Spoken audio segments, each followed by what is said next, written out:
Kitchens, we combine the best in contemporary design with high-end German engineering to create incredible kitchen spaces. Find your dream kitchen inspiration in our newly enlarged Sandyford showroom. Book an appointment today at arenakitchens.com. We need to talk. I just can't go back to the same hotel again this summer. I see the staff there more than I see my own parents. Come on, we know what we're getting. And nobody makes drinks like Alejandro. Too late. I've already started looking. But the pool. This one has 4. Told you so. Just don't tell Alejandro. With 35,000 hotels worldwide to choose from, we've got your somewhere new covered. That's the power of Love Holidays. I'm an absolute dinosaur. He just went nuts one night and started shooting the gun off upstairs. Okay, Superman. Kiss my face. He's welcomed back by all the Muppets in the press room, and, you know, he deserves another chance. He doesn't his bollocks. Oh, bloody hell, he's put me on the spot there. Off the ball rules, baby. So it was another brilliant weekend for Gaelic football, with Louth lifting the Delaney Cup for the first time since 1957, and Donegal and Armagh playing out a thriller in the Ulster decider. Colin Boyle and Darren O'Sullivan will join us to sift through the drama on tonight's Off the Ball, while Anthony Nash will discuss a cracker between Cork and Tip in Ennis. And speaking of drama, Graham Hunter will join us to break down yesterday's Clásico in Barcelona. On 106 to 108 FM, on the News Talk app powered by Go Loud and Smart Speaker. This is News Talk, your IMRO National Station of the Year. Good evening, I'm Daniel Pitcher, a forensic archaeologist who reviewed Tina Satchwell's missing persons file in late 2022, has told a jury she recommended a systematic and invasive search be carried out at the Satchwell home.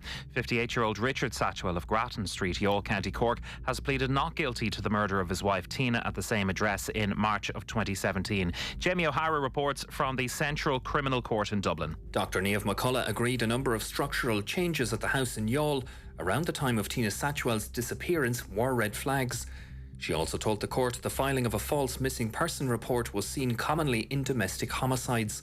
Dr. McCullough said her review of the case to see where human remains could be clandestinely concealed suggested the possibility Tina Satchwell was killed in her home address and concealed there. The jury heard about the challenging excavation which took place under the stairs of the house and the red brick wall which had made one detective suspicious, as it looked as if it was built by someone who didn't know how to build a wall. The trial continues tomorrow. The National Maternity Hospital could cost the state €2 billion. According to the Irish Times, senior officials believe the final cost could be 10 times the original estimate for the project when it was proposed. It's set to get final approval later on this year. A private prayer service is being held this evening to remember Garda Kevin Flatley. The 49-year-old was fatally struck by a motorcycle while carrying out a speed checkpoint yesterday. Garda Commissioner Drew Harris is among those attending this evening's closed ceremony. A double protest has been held in Dublin in solidarity with Gaza. The Ireland-Palestine Solidarity Campaign held 2 demonstrations outside the central bank this afternoon and this evening. It's calling for the bank to stop facilitating the sale of Israel bonds. And finally, 8 in 10 adults prefer to get diet and nutrition advice online. The research by webdoctor.ie found that most adults prefer to get medical support for obesity over the internet. More than half of people are also interested in getting tailor-mealed plans to help with weight-related concerns. The digital GP service has now launched a weight management program which people can get access to without going to a clinic. That's your news for now. News Talk weather. Thanks to Ryanair. Fiesta, then siesta this summer with Ryanair's low-fare flights to Alicante, Malaga or Menorca. Tonight will be cloudy over the eastern half of the country with outbreaks of rain, drier in the west with clear spells and a few showers. Lowest temperatures of 6 to 9 degrees. Now you're up to date on News Talk. The Newsround on Off the Ball.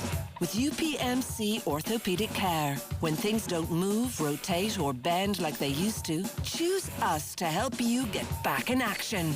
This is News Talk. Good evening. You're welcome along to Monday night's Off the Ball. It's Eoin here with you until 10 o'clock this evening. We're going to be speaking to Anthony Nash from 7:30 to discuss the weekend's hurling.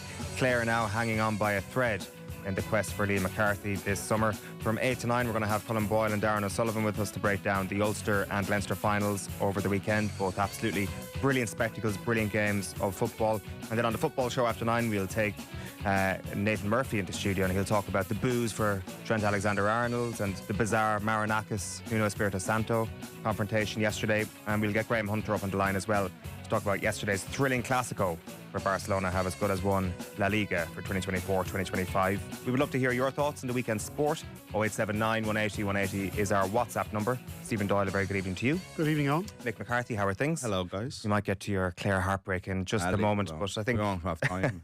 We talk about the Moose. The Moose has unfortunately been usurped as well. I mean, Stephen Doyle was getting ready to put together a brilliant news round reflecting on the weekend sport, and then bombshell news from the world of racing, Steve-O. Indeed, yes. Rachael Blackmore has released a statement to announce that she's retiring from professional racing after 16 years. The 35-year-old from Tipperary became a trailblazer as a female jockey from her first professional win aboard Most Honourable at Clonmel in September 2015. She went on to win the 2021 Grand National aboard Minella Times at Aintree, becoming the first female jockey to win the race. A year later, she guided A Plutard to the ultimate prize at the Cheltenham Festival, the Cheltenham Gold Cup. And in total, she rode 18 winners at Prestbury Park. She doesn't give any reasons as to why she's chosen to do this now, nor any indication as to what's next. In the statement, she says, "I feel the time is right. I'm sad, but I'm also incredibly grateful for what my life has been for the past 16 years. I just feel so lucky to have been legged up on the horses I have." Hanging up her, I was going through this in this office earlier, like footballers and rugby players hang up the boots. Tennis players hang up the racket. You hang up the cue maybe if you're a snooker player. I'm not sure about jockeys. Are you hanging up the saddle? It's the stirrups, I think. Oh, it's the stirrups. That's now, again, it was only, Steve, I did say this to me earlier and I hadn't a clue, and it was only when I tried to remember what stirrups were that I realised I'd heard that expression before. So I could be wrong. Text us in if I am, but I have a feeling that jockeys hang up the stirrups. It's not... okay, hanging up the silks, maybe? Yeah, maybe. Yeah, maybe that. Maybe that. I don't know. I'm claiming to be some sort of racing expert here. Like, this is we're in a fascinating place because it's one of these rare Irish sporting careers where I feel we have appreciated this at the time, year after year after year, because what she has done has been so extraordinary. I completely agree. Like, Steve, I was reading out the script there, and it's like the first to do the first. She's the first to everything. Yeah, you know, and like. Sometimes we don't appreciate trailblazers in their time, and sometimes we don't realise what they've achieved until after they're gone and so on. But I think you're right, Eoin. I don't think that's been the case with Rachael Blackmore at all. But still and all, it's worth sometimes, like, you know, looking at the totality of it. And it's like the 18 Cheltenham winners you mentioned there, you know, which is incredible. But it's also like, it's not like she's winning kind of like any old races. Like, she's won the big race on all 4 days. You know what I mean? She's won a Gold Cup. She won 2 champion hurdles. She's won a champion chase. She won the Stayers hurdle, is technically the big race on the on the Thursday. They never really found a big race for that, but she won that. If it's not that, it's the Ryanair Chase, which she won twice. Do you know what I mean? She has all of the big races and the Grand National. You know, that was one of the most... that era, 2021 and 2022, where you couldn't watch a race without Rachael Blackmore making history. You know... think about it even just in terms of like racing's kind of like somewhat diminished impact on the sporting conversation. And yet, you know, Sports Personality of the Year, BBC World Personality in that year as well, you know, because of the achievement she had. It was just, it appreciated in her time, thankfully. But like, I think it's worth reflecting on it today as well, like, because unbelievable and such a surprise and disappointing announcement. Like, great for her. And like, you know, you want people to make the best decision, but just from a pure... like cold hard, like sporting point of view, taking the personality out of it at all, it's such a lost Irish sport. Yeah, she mentions in the statement as well, she lists off all the horses, the great horses that she rode upon to get those winners. And, you know, after thanking all the great trainers like Shark O'Hanlon, Henry de Bromhead, Willie Mullins, like she says in the statement, she just doesn't have enough page space to thank everybody she wants to, but she mentions some key people. The one thing that always struck me about Rachael Blackmore, and she's been on Off the Ball many times doing interviews after her big successes, like, she's got a really, really lovely personality. She comes across as a really nice person. She carries herself so well as a professional sports elite athlete. But I think that also underlying there is a really hard as nails determined competitor. because you don't get to where she got to without having that real, just that hardy kind of nature about you. And we all know how hard and how dangerous the sport is. And that the fact that she, as I said, she always comes across this really nice, gentle soul, but there's a really hardy woman underneath all that, I think, as well. That's the thing you'd have to say at the end of a great racing career is just congratulations, not only on the success, but also I'm sure there's a big part of geez, you got out of this relatively unscathed. And 100%, and a decent age, and didn't stay on too long. Yeah, it'd be interesting to, I know when John Duggan did his piece with Davy Russell around his book last year, his list of injuries that he picked up throughout his career was just astonishing. So I say the phrase relatively unscathed because the thing with jockeys is not only are some of their injuries very obvious, they go through astonishing pain and go through ridiculous injuries that we've probably never even heard of. And I'm sure those stories will come out when hopefully she does a good few interviews over the course of these next few weeks. Yeah, and we keep saying the first one. We haven't mentioned the just simply the fact that she's a woman, you know what I mean? And it's not an unheard of thing in horse racing for there to be female jockeys, and we've had great ones. And you think of Katie Walsh and Nina Carberry and loads more, even just in Ireland alone, and they've been outstanding and they've had amazing achievements. And you look at Blackmore's record and it's so far and away ahead. It's we're talking kind of like Katie Taylor amateur boxing kind of levels here in terms of how far she is ahead of everybody else, all of her peers and all the people that came before her. So I think that it's just worth mentioning again that we're kind of talking as if she's just had this kind of career on its own. She's such a unbelievable trailblazer for what she did for her sport. Dylan in Cork has been in touch to say that jockeys hang up their saddles, so I guess I get the point on that particular quiz if Dylan is the person who knows more than we do. I'm going to take that as different gospel. Saddle for every horse? They don't. Do they have a saddle? A saddle that they use all the time. Listen, I don't think they have stirrups either. It's not I think it's boots, I suppose, the same as everybody else should be the answer. It's an absolute disgrace that Rachael Blackmore did not close off her statement with "I am finally hanging off the X," so we could, put this debate to bed once and for all. Right, the Newsround is here with you with UPMC Orthopaedic Care. When things don't move, rotate, or bend like they used to, choose us to help you get back in action. We are going to turn our attention to yesterday afternoon. So talk to us about the reaction to Louth's first win in a long, long time in Leinster. The wee county waiting 68 years for a day like yesterday, and there were incredible scenes at Croke Park. Just to put some perspective on it, Louth's last Leinster final win was 2 months before Jailhouse Rock by Elvis Presley was released. I was looking this up. That came out in September 1957, 2 months after Louth won that Leinster final. I had the number July 1 and I've 57. forgotten it. I sent it to you. Do you have it there? I'll get it up here. You sent it to me. It's a comedy act, really, really. The Beatles hadn't even been invented at this stage. No. Gambling man / putting on the style by Lonnie Donegan. Lonnie Donegan, yeah, there sure, you go. I knew Steve would have some appreciation for that, even if you didn't know him. A skiffle legend from Liverpool. Of course, Lonnie Donegan. Well, he's a skiffle legend from Liverpool who would have been a big influence on the Beatles. His biggest hit was "Does Your Chewing Gum Lose Its Flavour" on the bedpost overnight. Right. There you go. They should have played that at full time yesterday. That would have been quite a niche thing. There would have been one person in the ground, Stephen Doyle, who got it, applauding. Well done, PA. They were crowned 2025 champions after a tense but entertaining battle with neighbours Meath, winning by 314 to 118. The team brought the Delaney Cup to Ardee, Drogheda and Dundalk last night as celebrations carried on late into the night. The last 10 minutes of the game incredible as Meath scored a goal to go a point up with 7 minutes to play, but inspirational captain Sam Mulroy nailed a 2-point free 3 minutes later to put his side in front before a late Craig Lennon point sealed a 2-point win. Louth manager Ger Brennan, he was speaking to our man Tommy Rooney after the match and was keen to highlight the desire of his players in the panel. 58 years is a long time, and I've been up there now into my second season, and you get an appreciation of how much they loved the football and how much they wanted it. And while I'm the fortunate one to be there at the moment in terms of someone has to manage it, but I have to give massive credit to the players, the amount of work that they put in, their enthusiasm to learn, their desire to get better. And it's just incredible. It's second to none, and it's something I haven't experienced before. They're never happy. They just want more.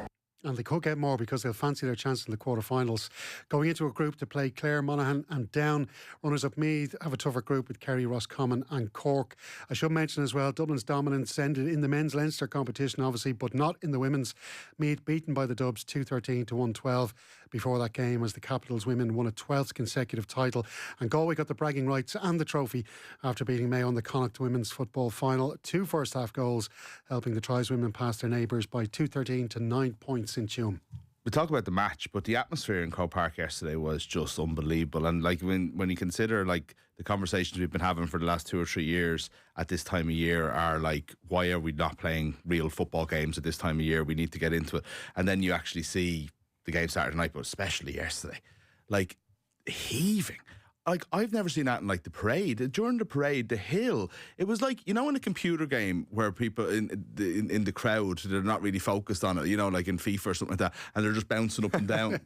The hill was like that. It was just this patch of green and the patch of red, and they were just sort of jumping up there. It was like they couldn't contain their own excitement. It was like there was just this like unbelievable like fire in the belly of all the fans. You were at it. Like, was it? I'd say it was an unreal day. It was absolutely amazing. Like, the whole experience around the game was phenomenal. I was around Fagan's before the game.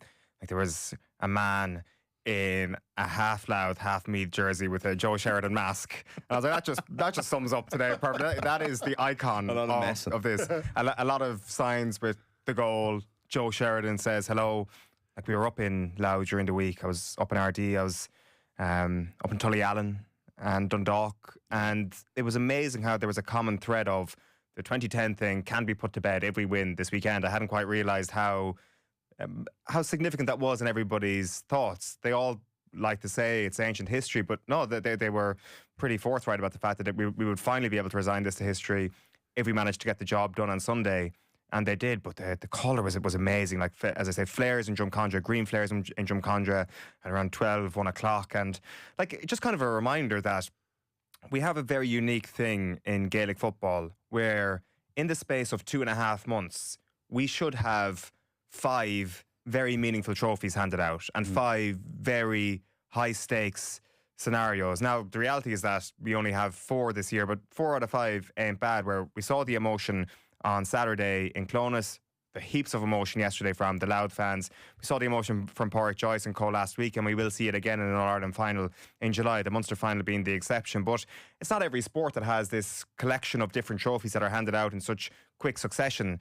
And this is the best year of football I can ever remember, really, because you have the, how do we call it, a stagnant year for Dublin coming into line along with a brand new sport, and those two factors together have just injected fresh life into the summer. And if we have summers that are like this in the next few years, and this is the new normal, then this is absolutely fantastic. Well, we went into the year already thinking like we were in this beautiful place, that new rules happened to come in at a time when there was unbelievable parity, that there was like, if you go by the league, which you wouldn't normally, but I think it also does play out, that there's 7 teams could win the All-Ireland, and then you add in like the likes of Meath and Louth coming on, Cork seemingly improving, you know, like it just adds, every game just feels a little bit more dramatic, as well as arguably better to look at. Although I wonder about a lot of yesterday. Like, a lot of yesterday it wasn't rules dependent, I suppose. Maybe the goals probably were a little bit more, and there is that chance for the kickouts, and I suppose like Meath's goal, which nearly turned the game in the head, was due to a fast break that you wouldn't have seen in other years. But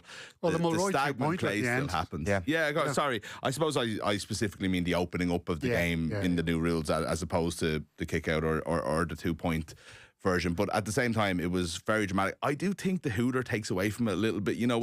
Every single game I'm watching, without fail, I'm looking at the clock going 68 minutes, there's 2 points in it, God, I wonder how long's left. And it's like as if my brain is just not triggered to realise that there's exactly a minute and a half left, and that's how long there is. And I think it takes away from some of the drama. I know we like to, we're better off having certainty and so on, but I do think that if there's 68 minutes gone and out of the ball, and there's probably about 5 minutes left, but we don't know exactly, I just feel that that's a little bit, I think it's a better way of playing it, I have to say. I think it adds to the drama, to be honest with you. The hooter does. Yeah, it does, yeah.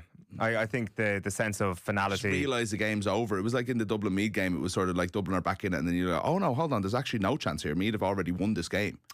I think it adds a sense of pressure to a lot of the players, especially for the Louth players there yesterday afternoon, knowing that they had this amount of time to hold on to the ball, and the risk-reward nature of trying to keep ball in the end, I think is actually spectacular theatre. The pace of the game is different to the kind of helter-skelter nature that we've seen in other games. But they'd not have tried to do that anyway, though. If it was in injury time, say, for example. Yeah, but if you hold on to it and the hooter goes, once you're in possession of that ball, you can kick it out of play, and that's it. It's all done. I do like the boot out of play rugby style. Like. yeah. Ger Brennan said it in the post-match. He said that it was something they'd worked on. And he also referenced the fact that Donegal looked like they'd worked on it as well from how they played the previous night. So I saw some people giving out about that. I wouldn't mind. I agree with you that was dramatic, because like Meath needed to get the ball back and needed to do everything for it. There was that's a tough thing to do, to hold the ball like that these days. So I wouldn't argue with that. There was some slowish kind of like monotonous play in some parts of the game, but overall, like I think the atmosphere, the history, and some of the football and some of the scores and all like that brought that. Like that was a classic. I think so. And also they were going to be the two big tests for the new rules. A, Croke Park can be really high stakes, because you didn't really get that in the league quite a lot, but I think that was probably the best game of football under the new rules that we've seen in Croke Park so far, because I think the league final weekend was a bit of a bum note, to be honest, but I think that was just spectacular. Just while we're on Gaelic games, just a quick word on Clare on Saturday. I know you were down in Ennis at this. Shame that it clashed with the Ulster final in terms of people being able to properly enjoy this. I was astonished that Clare did not win this game after they managed to claw back to 12 Do points. you know what? At the time, I remember Mark Rogers standing over free to equalise, and there was a kind of there was a lot of delays in the second half. There was a lot of I remember there was a sideline, took 5 minutes to take, and then immediately free, and there was a lot of kind of angstiness in the Clare fans. And I remember there was a few people around me says, like, we're going to equalise here. There's 6-7 minutes left. We could win this by 3 or 4.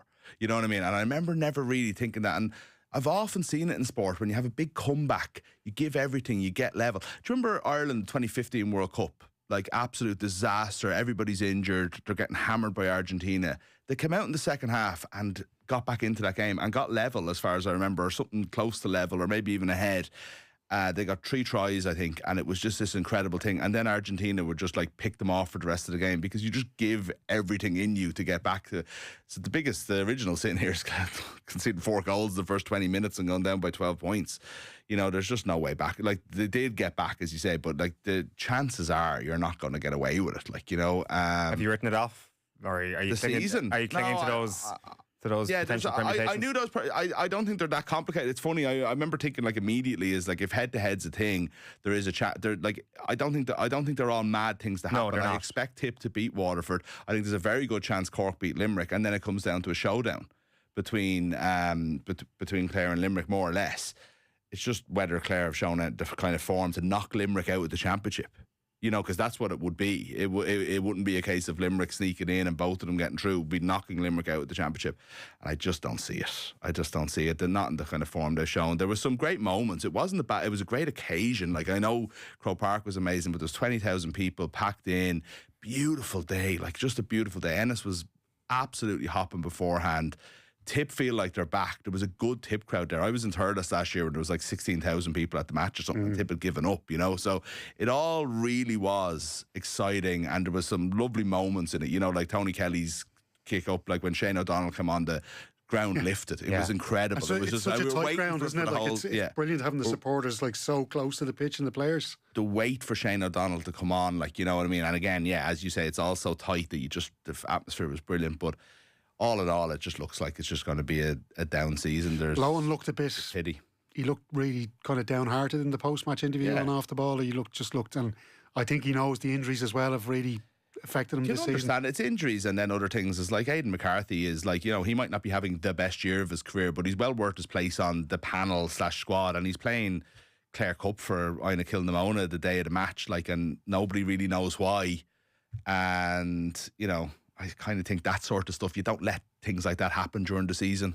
If you're running a tight ship and you're in that kind of mode where everything's going right and we're all pulling together, those kind of things, be it a falling out or whatever it is, don't really happen. And it's just you kind of saw that. There was a picture, Clare Champion put up a picture of him. They knew what they were doing. And of him playing the club match. Playing the club match that morning. And, everyone's in the pub beforehand and you're kind of there's something not right there. Something's not right. Yeah, it certainly seems that way. Stevo, you do have news for us on Caelan Doris and how long he's going to be out for. Yeah, the Leinster and Ireland captain could now be a doubt for the Autumn Nations series. His province revealed earlier that his spell on the sidelines could be between 4 and 6 months, which would take him up to near mid-November. After missing out on line selection, his participation in those autumn test matches now not assured, as Ireland face New Zealand in Chicago on November 1st, before hosting Japan, Australia and South Africa in Dublin on the following 3 weekends. And meanwhile, Australia head coach Joe Schmidt's been giving his assessment of the line squad picked by Andy Farrell last week. He's impressed with the depth and is eager to see which team is picked to play Argentina in Dublin on June 20th before they head down under. The former Ireland and Leinster boss feels Farrell picked on form. You got 15 Irishmen, 12 Leinstermen.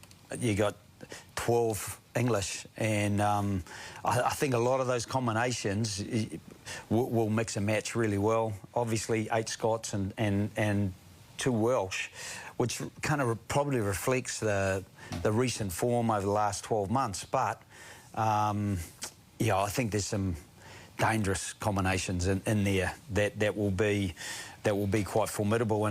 Yeah, Joe Schmidt speaking there. Stevo, you were on duty for yesterday's Premier League meeting between Liverpool and Arsenal, and Trent Alexander-Arnold, the story from yesterday, I think it's fair to say. Yeah, honestly, taken aback on when I heard the boos for the right back. He's been one of the club's best players, playing a huge part in the 2 Premier League title wins and their Champions League success. Alexander-Arnold replaced Conor Bradley in the 67th minute, with supporters chanting for Stephen Gerrard and Bradley as that change was being made. Some supporters booed as he came on, and again when he had his first touch. Now, the England international confirmed last week he'd be leaving Anfield when his contract expires at the end of June, but we learned last week that Real Madrid are trying to prize him away sooner so he can join their squad for the Club World Cup in mid-June.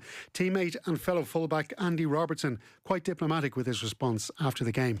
You know, I think his legacy at this club is there for everyone to see. The trophies he's won, the moments he's had in history will always be there, and it is, of course, it's an emotional decision, and you know, Trent, you know, it's not been an easy one, you know, it's of course it's not, but he's made the decision, and yeah, it's not nice to see your friend, you know, get booed, and it wasn't nice, but like I says, we can't tell people how to act, but I can tell you how I feel about it. I'm extremely proud of him, of what he's done from this club. You know, I love him as a friend, I love him as a player, and you know, he'll be missed for me as one of my best friends in the game. So yeah, more on this in the football show with Nathan after 9 p.m. And we're going to be speaking to Graham Hunter as well about the Clásico yesterday. Real Madrid manager Carlo Ancelotti, Real Madrid manager no more. Confirmation today from Brazil, Stevo. Yeah, not a greatly kept secret. Ancelotti leaving Real Madrid at the end of the season, become the new head coach of Brazil. The Italian has been one of the Spanish club's most successful manager. In fact, he's won the most trophies of any Real Madrid boss, winning 15 across 2 spells. He'll now become the first foreign manager of the Brazil men's team and will take up his post at the end of the month. And meanwhile tonight, Bristol City going to Sheffield United, trailing 3-0 in their English Championship playoff semi-final. That second leg kicks off at 8. Finally then, Shane Lowry, not a great conclusion to the weekend for him, but he's feeling a little bit better today, is he? Yeah, absolutely. He did break into the top 10 of golf's world rankings for the first time in his career, despite that disappointing finish at the Truist Championship in Philadelphia last night. The Offaly man played the final 3 holes in 2 over par to finish on 14 under, 2 shots adrift of eventual winner Sepp Straka. So that lifts Lowry to number 10 in the world. Rory McIlroy remains second in the rankings after he finished in a tie for 7th on 10 under par, all ahead of the start of the USPGA Championship this Thursday. This was a sickener for Shane Lowry. It was a sickener. He should have won the tournament, you know, and like he really lost it, you know. That's the thing about it. Like, he had a putt on 17 for birdie that, like, he must have misread by a yard, you know, and you're like, well, God, right, okay, that happens. And, you know, it was got the par. Then he hits the ball off the hospitality tent on his 18 drive after a perfect driving day. They were talking on commentary, it's like, this is one of the best driving displays I've ever seen. You know, he's like, he hits the ball off the hospitality tent, gets a massive bounce 40 yards down, like, you know, ends up with a good lie, couldn't be more lucky, hits an okay shot in, and then his next putt, like, he must miss it by another yard left. Like, he completely misread it. It's just a sign of a head gone, you know, so hopefully he's getting it all out of the way ahead of this week. But he is in great form, you know what I mean? Like, he's consistently playing well. This was one of those signature events on the PGA Tour. All the big boys were there except Scheffler, I think, but most of all the rest of them were there, and he played brilliantly. He was the class of the field nearly all week, and then just starting well like the Masters and not finishing well. So yeah, now it wasn't quite the Masters collapse. Yeah, but, no, it wasn't. No. Yeah. You do kind of think to yourself, is he playing his best golf on Sundays at the moment? Yeah. It doesn't seem to be the case. All right, we will have more on this as the week goes on, certainly looking ahead to Quail Hollow. And remember, you can check out Golf Weekly, and this week's Monday episode is obviously out now with Nathan and the lads. Stevo, thank you for tonight's news round. Mick, thank you very much. We're going to be speaking to Anthony Nash next. Before that, time for the cash machine. News Talk's Cash Machine. Now, there's another huge amount to be won in the cash machine this Friday. The number you need to know is €156,000 exactly. Text PLAY, PLAY, to 57557. That's 57557. And get your entry in by 3 p.m. this Friday. Then across the Go Loud network of stations, someone will get that call. If your phone rings, you have to answer it within 5 rings. Give us the exact amount in euro and cent, and you'll win that cash. So remember that amount one more time. €156,000 exactly. Over 18s only. Text cost €2.50 plus your standard message rate to play. You're playing across the Go Loud network of stations, and terms and conditions are on newstalk.com. The News Round on